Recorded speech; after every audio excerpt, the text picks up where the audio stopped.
여러분 혹시 필요한 물건을 한동안 찾지 못하다가 한참 있다가 그 물건을 찾은 경험이 있지 않으신가요? 양말 한 짝을 찾지 못해 혹은 반찬 뚜껑을 찾지 못해 그냥 포기했던 경험이 있을 것입니다. 저도 예전에 본체 없는 반찬 뚜껑만 3개가 있었습니다. 그것마저 혹시나 다른 반찬 뚜껑 망가질 것을 대비해서 버리지 않고 있었습니다. 예전에 뚜껑이 없어서 버린 본체 생각이 나서 한동안 뚜껑을 버리지 못했던 것입니다. 이는 사실 너무 많은 물건을 보관하고 있었기 때문에 생기는 문제입니다. 수가 너무 많다 보니 하나하나 일일이 신경 쓰는 것이 힘들고 뭐 하나가 사라져도 눈치를 채지 못하게 되는 것입니다. 물론 무언가를 구매할 때 정말 필요한 것들만 신중히 구매를 하는 것이 가장 좋지만 이미 너무 많은 물건이 쌓여버렸다면 물건을 어느 정도 정리해야 하는 시기가 온 것입니다. 여러분 혹시 단살이라는 말을 들어보셨나요? 이는 불필요한 것을 끊고 버리고 집착에서 벗어나는 것을 지향하는 정리법을 의미합니다. 즉 절제를 통해 일상생활에 꼭 필요한 적은 물건으로도 만족과 행복을 추구하며 살아가는 방식을 말합니다. 이러한 생활 방식을 실천하는 사람들을 미니멀리스트라고 부르죠. 이렇게 불필요한 것을 제거하고 사물의 본질만 남기는 것을 중심으로 단순함을 추구하는 예술 및 문화 사조인 미니멀리즘의 영향을 받아 2010년대 즈음부터 나타나기 시작한 현상이 단살이입니다. 인생에서 정말 소중하고 본질적인 것에 집중하여 자기 본연의 모습을 찾아가는 데에서 행복을 찾을 수 있다는 깨달음이 미니멀 라이프의 근간입니다. 사실 너무 많이 쌓아진 물건을 보는 것만으로도 우리를 피로하게 만듭니다. 정리된 집에서 사는 것 그 자체가 우리의 스트레스를 줄여줄 수 있습니다. 오늘은 이와 관련하여 나이가 들수록 버려야 할 물건 5가지와 물건을 버리는 기준에 대해서 알려드리겠습니다. 오늘의 영상을 토대로 내가 사용하고 있는 물건과 정리해야 할 물건들을 돌아보는 시간을 가져보셨으면 좋겠습니다. 나이 들수록 버려야 할 물건 첫 번째는 잘 쓰지 않는 크고 무거운 가구입니다. 이런 가구들은 혼자서 버리기가 힘들고 나이가 들면 더욱더 버리기가 힘들어집니다. 잘 안 쓰는 거대한 책상이나 장롱, 책꽂이 등 부피만 차지하는 큰 가구들은 조금이라도 팔에 힘이 있을 때 처분하는 것이 좋습니다. 특히나 오래 사용하지 않은 가구에는 곰팡이나 세균 또한 많을 것입니다. 자식들이나 친구에게 도움을 청해 집 앞까지만 옮겨놓고 동사무소에 가서 대형 폐기물 스티커를 구매해 붙이기만 하면 됩니다. 이런 큰 가구들을 버리고 나면 집이 훨씬 넓어 보일 것이고 버리고 나면 정말 기분이 상쾌해질 것입니다. 사실 너무 거대한 가구들은 집 앞까지 들고 갈 엄두도 나지 않을 것입니다. 그럴 경우 돈은 조금 들 수 있지만 가구 수거 업체를 이용하는 방법도 좋습니다. 현재 살고 있는 지역 주변의 가구 수거 업체를 찾아 문의해 보세요. 저희 집에도 10년 넘게 안 쓰고 베란다에 방치해 놓은 큰 장롱이 있었는데 수거업체를 불러 얼른 처분했던 경험이 있습니다. 전화만 하면 시간 맞춰 찾아오니 크게 어렵지 않습니다. 나이 들수록 버려야 할 물건 2번째는 예전에 먹었던 약과 건강 보조식품 그리고 각종 마사지 기구들입니다. 병원에서 받은 약은 가급적 빨리 먹는 것이 좋습니다. 만약 더 이상 약을 먹지 않아도 될 상황이라면 바로 버리거나 약국에 반납하는 것도 좋습니다. 약국에 반납하는 이유는 유통기한이 지나거나 변질, 부패된 영양제나 의약품은 효과를 보장할 수 없고 성분 또한 변질됐을 가능성이 높기 때문에 폐기해야 한다고 합니다. 이러한 폐의약품은 생활계 유해 폐기물로 분류돼 보건소나 약국 주민센터 등에 비치된 별도의 전용 수거함을 통해 폐기해야 하는데 안타깝게도 잘 지켜지지 않는 경우가 많다고 합니다. 먹지 않는 약은 약국에 갖다 주면 받아주는 곳도 있고 그냥 쓰레기통에 버리라고 하는 곳도 있다고 하니 참고하시길 바랍니다. 어쨌든 이렇게 안 먹는 약은 바로바로 처리하는 것이 좋습니다. 그렇지 않으면 나중에 지금 먹는 약이랑 섞이고 이게 무슨 약인지 헷갈리게 되는 경우가 생길 수도 있습니다. 건강 보조식품도 마찬가지입니다. 아마 많은 분들이 영양제와 같은 건강 보조식품을 집에 많이 두고 있을 것입니다. 하지만 먹지 않는 것들도 그냥 보관하는 경우가 많습니다. 건강 보조식품은 유통기한이 그리 길지도 않기 때문에 오래된 건강 보조식품이 있다면 반드시 유통기한을 확인하고 먹는 것이 좋고 먹지 않는 것이라면 빨리 버리는 것이 좋습니다. 이뿐 아니라 각종 마사지 기구를 여러 개 가지고 있는 분들도 계십니다. 나이가 들수록 여기저기 쑤시는 곳도 많아지고 불편해지는 곳도 많이 생기기 때문에 어깨 안마기, 손목 마사지기, 허리 찜질기 등 많은 의료기구를 가지고 계신 분들이 있습니다. 효과가 괜찮은 것들은 그냥 사용하셔도 되지만 샀는데 잘 안 쓰게 되고 별로 효과도 미미하다고 여겨지는 기구가 있다면 중고로 팔던지 어디 기부하던지 하는 것이 좋습니다. 이런 의료기구는 부피도 꽤 차지하기 때문에 안 쓰는 의료기구는 없는지 체크해보고 너무 해지지 않았다면 중고로 팔거나 나눔을 해보세요. 나이 들수록 버려야 할 물건 세 번째는 주방용품입니다. 요새 주방을 편리하게 해주는 싱크대, 삼각 코너 등과 같은 용품이 홈쇼핑 같은 곳에서 많이 보이는 것 같습니다. 하지만 이 역시 싱크대의 공간만 차지하고 세균이 많이 쌓일 수 있어 가급적 처분하는 것이 좋습니다. 홈쇼핑이나 유튜브에서 이런 주방용품을 볼 때마다 구매하고 싶은 욕구가 많이 생길 것입니다. 하지만 이런 것들을 써보고 싶다고 다 구매하는 것보다 정말 정리가 잘 되게 도와주는 것들을 위주로 구매하는 것이 좋습니다. 정리를 도와주는 주방길이 조절 선반이라든지 비슷한 것들을 모아놓을 수 있는 바구니 정도만 구비하는 게 좋은 방향입니다. 이 밖에도 안 쓰는 접시, 수저 세트, 프라이팬, 반찬통 등은 사실 살면서 그렇게 많이 필요하지 않습니다. 아끼는 것들 빼고 잘 안 쓰는 것들은 마찬가지로 중고로 팔거나 나눔을 통해 처분하는 것이 좋습니다. 특히나 반찬통의 색이 변하거나 곰팡이가 피는 것을 그대로 사용하게 되면 건강에 안 좋을 수 있기 때문에 이 경우 바로 버리는 것을 추천드립니다. 주방에서 사용하는 칼의 경우에는 잘 갈아서 쓰면 되니 낡았다고 새로 살 필요는 없습니다. 나이 들수록 버려야 할 물건 네 번째는 옷과 신발, 액세서리들입니다. 사실 제일 버리기 힘든 물건이 바로 옷이 아닐까 생각합니다.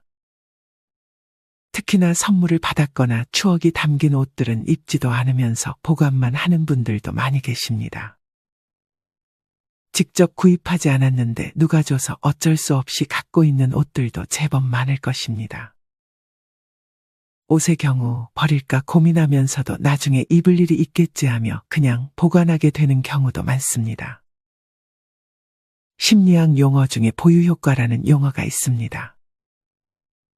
보유효과란 사람들이 어떤 물건을 소유하고 있을 때 그것을 갖고 있지 않을 때보다 그 가치를 높게 평가하여 있는 물건을 내놓는 것을 손실로 여기는 심리 현상입니다. 이처럼 사실 잘 입지도 않고 그리 가치가 없는 옷임에도 내가 소유하고 있다는 것만으로도 옷의 가치를 높게 평가해버리는 것입니다. 우리는 이 보유효과로 인해 안 입는 옷이나 신발을 계속 보관하는 것은 아닌지 생각해 볼 필요가 있습니다. 만약 그냥 버리기 아깝다면 옷이나 신발도 당근마켓에 중고로 팔거나 나눔 또는 기부를 해도 좋습니다. 아마 대부분은 귀찮아서 버리지도 중고로 팔 생각도 나눔이나 기부를 할 생각도 하지 못하는 것 같습니다. 이 경우 날짜를 하루 정해서 그날은 내가 가지고 있는 안 쓰는 물건들을 처리하는 날로 정해 그날에는 무조건 처분을 하는 것이 좋습니다. 액세서리들은 특히나 크기가 작아서 사놓고 잃어버리는 경우도 많습니다. 이렇듯 너무 가짓수가 많아지면 귀걸이 같은 경우에는 짝을 찾기도 힘들어질 수 있습니다. 가지고 있는 액세서리 중 일부만 사용하는 경우도 많을 것입니다. 이 경우 자주 사용하는 액세서리만 남겨놓고 나머지는 처분하는 것이 현명한 선택일 것입니다. 그게 아니라면 한 짝을 잃어버리지 않게 잘 정리를 하는 것이 좋습니다. 나이 들수록 버려야 할 물건 5번째는 오래된 책입니다. 아마 많은 분들이 오래된 책을 책꽂이에 그대로 보관 중이신 것 같습니다. 저도 그렇고요. 매번 정리하려고 하지만 책은 특히나 그냥 버리기는 아깝다는 생각에 쉽게 버리지 못하는 것 같습니다. 저 같은 경우는 도서관에 기증할 책들을 따로 모아두었습니다. 나중에 날을 잡아 도서관에 기증을 할 예정입니다. 아마 저와 같은 이유로 책을 버리기 아까워하는 분들이 많을 것 같습니다. 이런 분들은 마찬가지로 책을 도서관에 기증하거나 어린이들이 좋아할 만한 책이라면 보육원 같은 곳에 기증을 하면 좋을 것 같습니다. 중고로 파는 것도 물론 좋습니다. 책을 버리게 되면 집안의 부피를 많이 차지했던 책꽂이도 처분할 수 있어 공간 확보에도 도움을 줄 수 있습니다. 오래된 책은 대개 읽지 않을 확률이 매우 높기 때문에 정말 두고두고 읽을 책들이 아니라면 하루빨리 처분하는 것이 좋습니다. 이외에도 유통기한이 지난 화장품, 이불 시트, 오래된 냄비 등 처분해야 할 물건들이 많습니다. 다 한 번에 처리하려는 욕심보다는 차근차근 하나씩 처분하는 습관을 만들면 좋을 것 같습니다. 그리고 앞으로 무언가를 구매할 때는 내가 정말 오래 사용할 물건인지 신중히 생각 후 구매하는 것이 좋습니다. 아무리 처분을 잘해도 구매를 함에 있어서 신중하지 못하면 매번 처리해야 할 물건들이 생길 것이기 때문입니다. 아마 많은 분들이 물건을 처리해야 하는 것은 아는데 어떻게 처리해야 할지 그 기준을 딱 정하지 못했을 것입니다. 늘 정리도 못하고 버리지도 못하는 채 쩔쩔매고 있는 것입니다. 그래서 지금부터는 물건을 버리는 기준에 대해 알려드리겠습니다. 물론 여기에 정답은 없습니다. 각자에게 가장 맞을 것 같은 기준을 세워보는 것을 추천드립니다. 첫 번째 기준은 1년 4계절 동안 안 쓴 물건은 처리하는 것입니다. 사실 1년 동안 쓰지 않았던 물건들은 앞으로도 쓰지 않을 확률이 매우 높습니다. 많은 분들이 1년 동안 쓰지 않았음에도 버리지 못하는 이유는 이전에 그렇게 버렸더니 꼭 필요한 상황이 생겼던 기억이 있기 때문일 것입니다. 또 사면 되지가 안 되는 경우가 딱 그 순간에 그거면 되는데 라는 물건들이 꼭 있었던 기억 말이죠. 하지만 이 같은 경험은 사실 소수에 불과합니다. 처분해도 지장 없는 물건이 90% 이상이지만 딱 한 번 버리고 후회했던 경험을 부풀려서 생각하는 것입니다. 물론 버리고 나서 필요해지는 물건이 있을 수는 있습니다. 하지만 정말 소수에 불과할 것이기 때문에 이걸로 버리는 것을 미루게 되면 결국 아무것도 버리지 못한 채 물건이 쌓이게 될 것입니다. 잘 쓰지 않으나 버리기 아까울 때는 그 물건의 중고 가치를 돈으로 매겨본 다음 그 가격의 반으로 당근마켓에 싸게 내놓는 것도 좋습니다. 팔리면 버리지 않아서 좋고 아무도 반응 없는 걸 확실히 확인하면 버리는데 마음이 가벼워질 것입니다. 물건을 처분하는 두 번째 기준은 소유할 물건의 수량을 정하는 것입니다. 그 물건들의 순위를 매긴 다음 순위에 벗어난 물건은 버리는 것입니다. 예를 들면 겨울 코트는 3벌로 개수를 정한 후 가지고 있는 코트의 순위를 매긴 다음 3위 안에 들지 않는 것은 버리는 것입니다. 프라이팬이나 냄비의 경우 5개는 절대 넘기지 않는 것이 좋습니다. 이외에도 어떤 새 물건을 사면 그에 해당하는 가지고 있던 오래된 물건을 바로 버리는 것도 좋습니다. 프라이팬을 새로 하나 장만하면 제일 오래된 프라이팬 하나를 버리는 식으로 말이죠.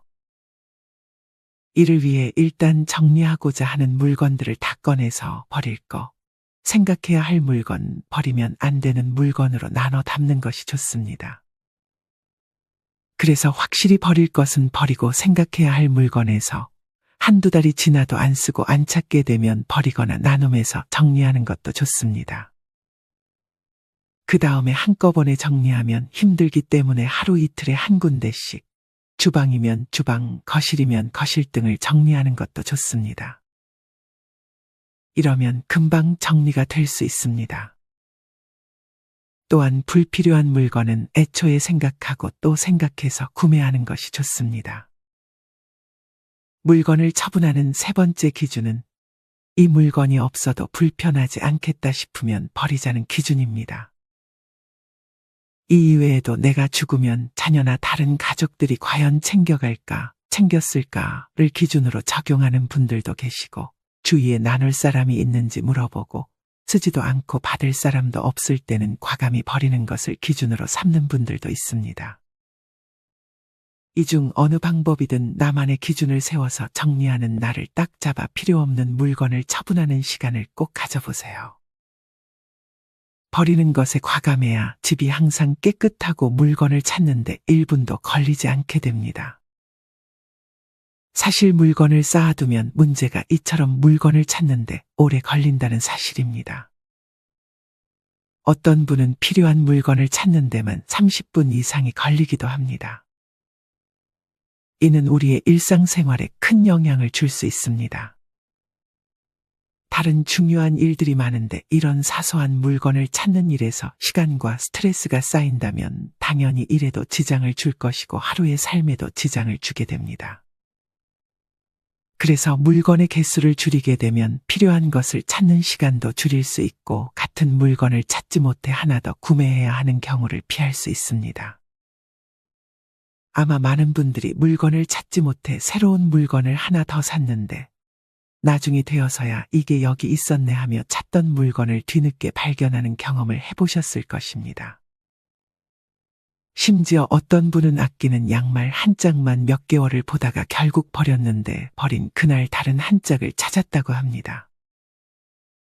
이런 상황을 피하려면 정리는 습관이 되어야 합니다.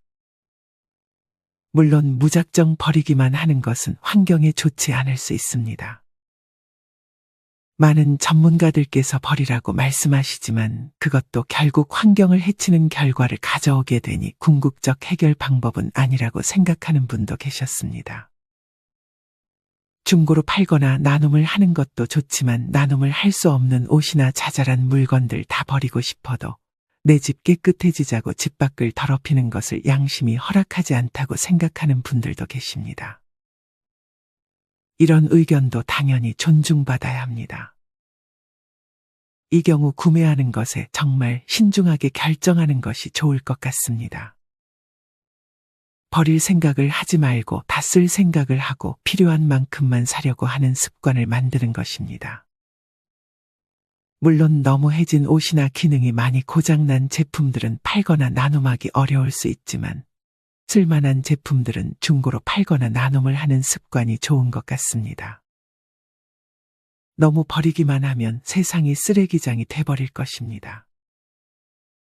집안 구석에서 쓰레기 취급이나 받는 물건 중에서도 어느 다른 집에서는 아직 쓸만한 물건일 수 있습니다.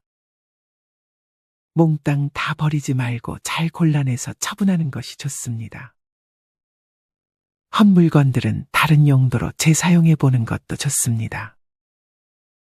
예를 들어 짝없는 면양말은 먼지 제거할 때 손에 끼고 장롱 밑 한번 쓸어주면 기가 막히게 청소가 되기도 합니다. 아마 많은 분들이 아까워서 버리지 못하는 경우가 많을 것입니다. 이처럼 버리기 아까운 물건을 박스에 잘 담아서 아름다운 가게에 기증을 하면 버리는 게 아니고 아깝지도 않고 입양 보낸다는 느낌을 받아 기분 좋게 처분할 수 있을 것입니다. 그러니 버리기 아깝다고 그냥 집에 모셔두지 말고 어떻게 하면 잘 처분할 수 있을지 고민해 보세요. 지금 당장 안 쓰는 물건을 하나 정해 당근마켓에 올려보세요. 당근마켓에 올리는 방법을 모른다면 어떻게 올리는지 자식들에게 물어보거나 인터넷으로 방법을 직접 찾아보세요. 유튜브에 당근마켓에 물건 올리는 법이라고 검색 후 그대로 따라하시면 됩니다. 아니면 주변에 기부할 곳이 없나 찾아보고 직접 전화해서 문의를 해보세요. 그래서 기부해도 된다고 하면 날을 정해 물건을 가지고 그 장소로 가기만 하면 되는 것입니다. 아마 이것을 안 해본 분들은 어렵게만 느껴질 것입니다. 하지만 한 번만 해보면 됩니다. 그 한 번이 2번, 3번, 10번이 될 것이고 그러면 집이 정말 깔끔하게 변할 것입니다. 오늘은 나이 들수록 버려야 할 물건 5가지와 물건을 버리는 기준을 주제로 이야기를 드렸습니다. 버려야 할 물건 첫째는 크고 무거운 가구. 둘째는 예전에 먹었던 약과 건강 보조식품. 세 번째는 공간만 차지하는 주방용품. 넷째는 안 입는 옷과 신발. 마지막 5째는 오래된 책입니다. 물건을 버리는 기준 첫째는 1년 4계절 동안 쓰지 않았던 물건들은 처분하는 것. 둘째는 소유할 물건의 수량을 정하는 것. 마지막 셋째는 이 물건이 없어도 불편하지 않겠다 싶으면 처리하는 것입니다. 각자의 기준과 가치관이 다를 수 있고 정답은 없습니다. 그러니 자신에게 가장 맞는 법을 정해 집을 깨끗한 상태로 유지해 마음 건강까지 같이 챙기셨으면 좋겠습니다. 처음 한 번이 어렵습니다. 하지만 한 번만 물건을 잘 처분해 본다면 그 이후에는 아주 쉽게 물건들을 처분할 수 있게 될 것입니다. 그러니 반드시 처분해야 할 물건을 지금 당장 하나만 처분해 보시길 바랍니다. 실천하는 여러분을 인생지혜가 응원하겠습니다.